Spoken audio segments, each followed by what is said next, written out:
Sognata per decenni, attesa per anni, ora è realtà la nuova caserma dei Vigili del Fuoco di Belluno, spazi nuovi per un presidio che resta fondamentale soprattutto in montagna. Non a caso, nonostante il Covid e i relativi distanziamenti negli spazi dell'ex storico, in via Col d'Aren, il clima è stato quello delle grandi occasioni, alla presenza tra gli altri del prefetto Adriano Cogode e del ministro Federico D'Incà.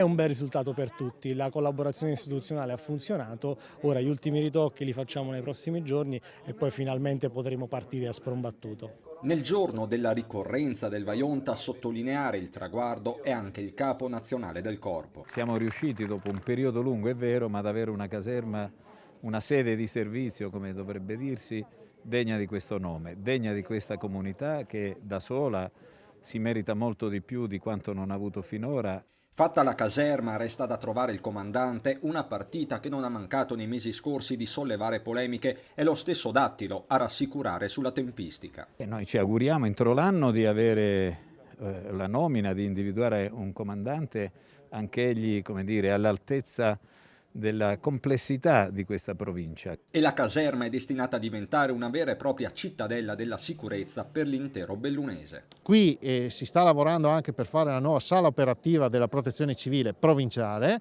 grazie a un contributo di privati, dei sindacati, di Confindustria, insomma delle categorie, quindi un passaggio importante anche questo, quindi diventerà veramente la cittadella della sicurezza